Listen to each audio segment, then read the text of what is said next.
हर हर महादेव। नमस्कार मित्रों, आज के हमारे इस वीडियो में हम आपके लिए वैशाख मास के पावन कृष्ण पक्ष के शुक्ल प्रदोष व्रत की कथा लेकर आए हैं।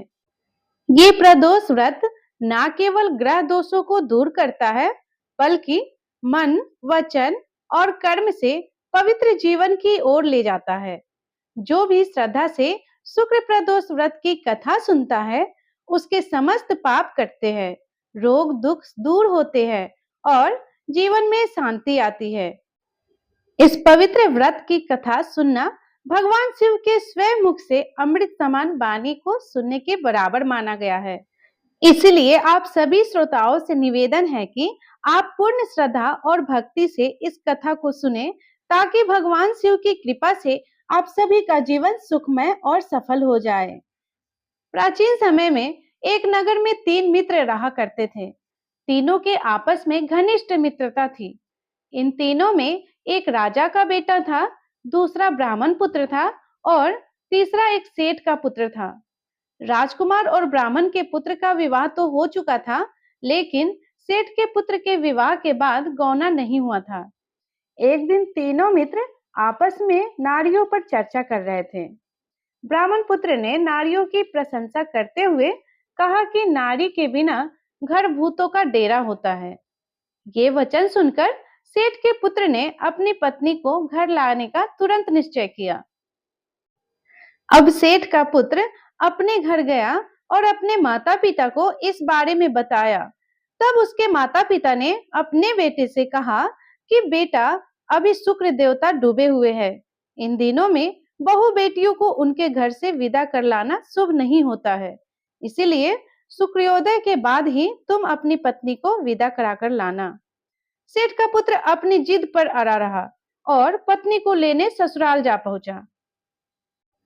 सास और ससुर ने भी उसको समझाने की बहुत कोशिश की, किंतु वह नहीं माना। अंत में विवश होकर उन्हें अपनी कन्या को विदा करना पड़ा। ससुराल से विदा होकर सेठ का पुत्र अपनी पत्नी के साथ नगर से बाहर निकला ही था कि उनकी बैलगाड़ी का पहिया टूट गया और एक बैल का टांग भी टूट गई। पत्नी को भी बहुत चोट आई। सेठ के पुत्र ने आगे चलने का प्रयास जारी रखा।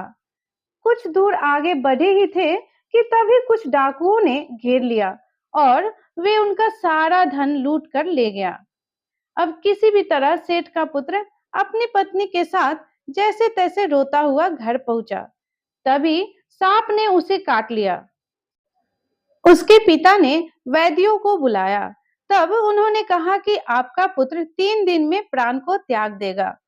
उसी समय इस घटना का पता ब्राह्मण पुत्र को लगा। तब उसने सेठ के घर आकर कहा कि आप अपनी बहू को पुत्र सहित उसके मायके भेज दो। ये सारी बाधाएं इस कारण से ही आई है कि आपका पुत्र शुक्रास्त में अपनी पत्नी को विदा करके ले आया है। यदि ये अपनी ससुराल पहुंच जाएगा तो बच जाएगा।